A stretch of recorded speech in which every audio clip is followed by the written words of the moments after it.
Hello दोस्तों, स्वागत है आपका अपने चैनल जीके विद बड़वाल में। दोस्तों, ये क्लास आपकी पॉलिटी की क्लास है और ये डेली बेसिस पे होती है, लेकिन कुछ समय से आपकी क्लास नहीं हो पा रही है। मेरा स्वास्थ्य थोड़ा सा ख़राब चल रहा था, जिस कारण मैं आपकी क्लास नहीं ले पा रहा था। तो आज मंडे है, मंडे से आपकी क्लास रेगुलर चलेगी। और आपको बता दूं कि जो ये पॉलिटी की क्लास है, ये हमारी 2 क्लास और बची हुई हैं। पहली क्लास आपकी है विविध के क्वेश्चन में कराने वाला हूँ आज पार्ट 1 में, और पार्ट 2 के अंदर भी हम विविध के क्वेश्चन ही कराएंगे। उसके बाद में हमारा पॉलिटी ख़त्म हो जाएगा। फिर दूसरा कोई भी सब्जेक्ट हम आपको पढ़ाने वाले हैं, आप हमें कमेंट करके बता दीजिएगा, ठीक है। और आपको बता दूं कि आप कहोगे कि सर पॉलिटी तो आपने बहुत जल्दी ख़त्म करा दी, इतने टॉपिक तो नहीं थे, टॉपिक तो ज़्यादा थे। तो आपको बता दूं, जैसे पिछली क्लास हमारी जिला प्रशासन की हुई थी, तो जिला प्रशासन के बारे में आप ये मत सोचना कि खाली जिला प्रशासन की ही क्लास थी वो। उसके अंदर हमने 3 टॉपिक कवर कराए थे। एक तो जिला प्रशासन था, एक स्थानीय निकाय था, स्थानीय निकाय के भी उसके अंदर क्वेश्चन शामिल थे, और एक आपका पंचायती राज संस्थाएं थी। कौन सी? पंचायती राज संस्थाएं थी। तो पंचायती राज संस्थाएं, ये कुल मिलाकर 3 टॉपिक हमने इसमें कल पिछली क्लास में कंप्लीट कराए थे। अगर आपने नहीं देखी है तो अभी जा करके देखें, मैं आई बटन में उसका लिंक दे दूंगा, साथ ही साथ प्ले लिस्ट की डिस्क्रिप्शन में लिंक डलवा दूंगा, वहाँ जा करके चेकआउट कर सकते हैं। चलिए फिर क्लास को स्टार्ट करते हैं। देखिए, पहला क्वेश्चन आपका है, संविधान के किस संशोधन के जरिए भारत में आर्थिक आरक्षण पारित किया गया है? ये जो पारित हुआ है, बताइए किस संशोधन के जरिए हुआ है पारित? आंसर करो सभी। देखिए, ये है आपका option number C. Option number C हो जाएगा। ऑप्शन नंबर सी 103 इसका राइट आंसर हो जाएगा, ठीक है। 103 इसका राइट आंसर हो जाएगा। 124वां संशोधन, संविधान संशोधन 2019 में हुआ था। इसमें 103वां संविधान संशोधन अधिनियम 2019 में। एक सेकेंड, चलिए शुरू से करते हैं। देखिए, 103 इसका राइट आंसर होगा। क्यों होगा? क्योंकि 103 जो था, 103वां संविधान संशोधन 2019 के जरिए आर्थिक आरक्षण का प्रावधान किया गया था।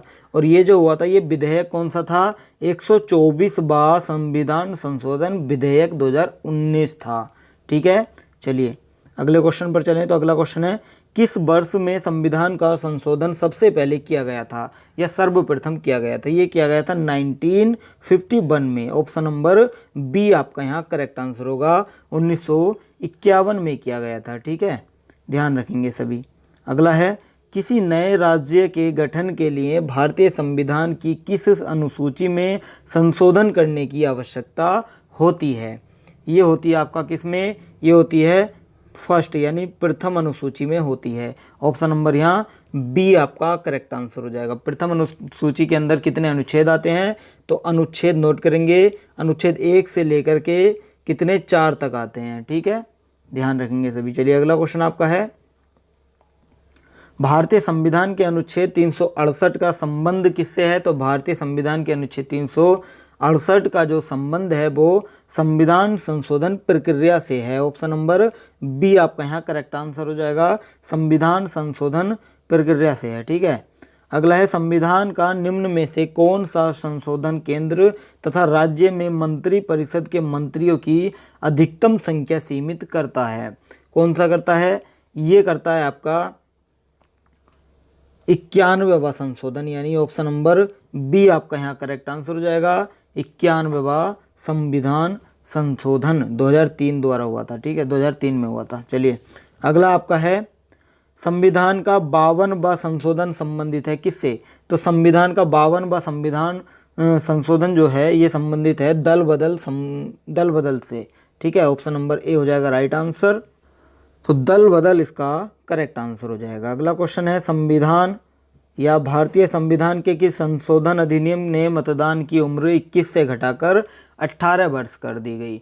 तो ये हुआ था 61वां संविधान संशोधन। कब हुआ था? 1989 में हुआ था। ऑप्शन नंबर डी आपका यहाँ राइट आंसर हो जाएगा।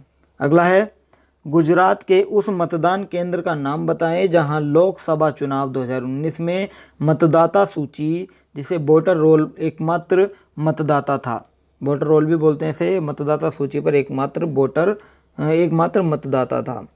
तो इसका राइट आंसर क्या हो जाएगा? इसमें बताना है गुजरात के उन मतदान केंद्र का नाम। तो देखिए पहला तो नोट करेंगे सभी, जूनागढ़। कौन सा? जूनागढ़। देखिए जूनागढ़ यहाँ दिया हुआ है, बानेज दिया गया है, दोनों है इसके लोकसभा निर्वाचन क्षेत्र, और ये दोनों ही इसका राइट आंसर हो जाएगा क्योंकि इसमें दो ही है। ऑप्शन नंबर ए आपका राइट आंसर हो जाएगा। करंज नहीं होगा, बस्तरपुर नहीं होगा, असरबा भी नहीं होगा। चलिए अगला क्वेश्चन है, एक राजनीतिक दल राष्ट्रीय पार्टी के रूप में मान्यता प्राप्त करने योग्य होगा यदि वह लोकसभा में कम से कम जीतता है और ये सदस्य कम से कम 3 विभिन्न राज्यों से चुने जाते हैं। तो इसका राइट आंसर हो जाएगा 11 सीटें। कितनी? 11 सीटें। ऑप्शन नंबर ए हो जाएगा राइट आंसर, 11 सीटें। ठीक है, ध्यान रखेंगे ना सभी। 543 यानी 543 सीटों में से 11 सीटें जीतना इसमें आवश्यक है। ठीक है, चलिए अगला क्वेश्चन आपका है, यदि कोई भी राजनीतिक दल मान्यता प्राप्त राज्य राजनीतिक दल बनाना चाहता है या बनना चाहता है तो उसे निम्न में से क्या करना होगा? तो देखिए उसे क्या करना होगा, तो उसे देखिए आपको बता देता हूँ, कम से कम इसे लोकसभा आम चुनाव में 6%, कम से कम 6% वैध मत होंगे और राज्य की न्यूनतम 1 सीट उसी लोकसभा की होनी चाहिए। एक है आपका उस राज्य विशेष में हुए गत विधानसभा जो चुनाव होते हैं उसमें 6% का वैध मत होना चाहिए और उसमें जो राज्य की सीटें होनी चाहिए न्यूनतम यानी कम से कम 2 सीटें। ठीक है, और तीसरा होना चाहिए क्या, लोकसभा चुनाव में उसमें 25 सदस्यों में से कम 1 सीट उसके पास होनी चाहिए और राज्य के लिए निर्धारित संख्या में कोई एक भाग होना चाहिए। इसमें देख लेते हैं और क्या क्या दिया गया है।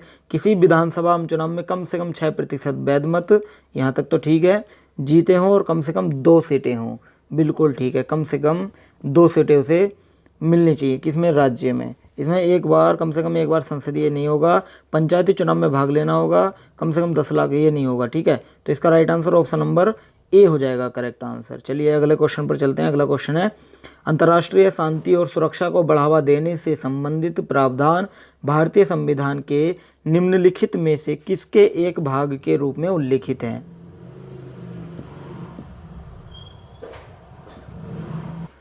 तो आंसर करेंगे सभी। तो इसका राइट आंसर क्या हो जाएगा, राज्य के नीति निर्देशक सिद्धांत। ऑप्शन नंबर बी आपका यहाँ राइट आंसर हो जाएगा, राज्य के नीति निर्देशक सिद्धांत इसका करेक्ट आंसर हो जाएगा। चलिए फिर नेक्स्ट क्वेश्चन चलते हैं। नेक्स्ट क्वेश्चन है, भारत सरकार का प्रथम विधि अधिकारी कौन है? तो भारत सरकार का प्रथम विधि अधिकारी कौन है? ये है आपका कौन? आंसर करेंगे वो हो जाएगा attorney general of India. Option number C हो जाएगा right answer, attorney general of India. अगला क्वेश्चन है, परक्राम्य लिखित अधिनियम किससे संबंधित कानून को परिभाषित और संशोधन करने के लिए अधिनियम है? तो इसका राइट आंसर क्या हो जाएगा, वचन पत्र चेक, वचन पत्र हुंडी नहीं होगा, वचन पत्र लद्दाख बिल नहीं होगा, वचन लद्दाख बिल नहीं हो, ये लद्दाख बिल ही नहीं होगा, विनिमय बिल, वचन पत्र चेक। ऑप्शन नंबर ए हो जाएगा राइट आंसर। ठीक है, ये ध्यान रखेंगे। ये अधिनियम कब पारित किया गया था? 1881 में, 1881 में इसे पारित किया गया था। अगला क्वेश्चन है, निम्नलिखित में से कौन सी एक राष्ट्रीय पार्टी नहीं है? कम्युनिस्ट पार्टी ऑफ इंडिया जिसे मार्क्सवादी बोलते हैं वो है क्या? नेशनल कांग्रेस पार्टी, ये दोनों तो हैं। द्रविड़ मुनेत्र कड़गम नहीं है, ऑप्शन नंबर सी हो जाएगा यहाँ राइट आंसर। ठीक है, ऑप्शन नंबर सी हो जाएगा। बहुजन समाज पार्टी भी है आपकी राष्ट्रीय पार्टी है। चलिए अगला क्वेश्चन आपका है, भारतीय जनता पार्टी की स्थापना किस वर्ष की गई थी? 1977 गलत हो जाएगा, 1978 भी गलत हो जाएगा, इसका राइट आंसर हो जाएगा 1980 यानी 1980 में बीजेपी या भारतीय जनता पार्टी की स्थापना हुई थी। अगर वो डेट पूछ ले तो 6 अप्रैल आपको डेट लगानी है। ठीक है, किसके नेतृत्व में हुई थी? अटल बिहारी वाजपेयी के नेतृत्व में की गई थी। ठीक है, अगला क्वेश्चन है, भारत की संसद द्वारा हिंदू विवाह अधिनियम कब लागू किया गया था?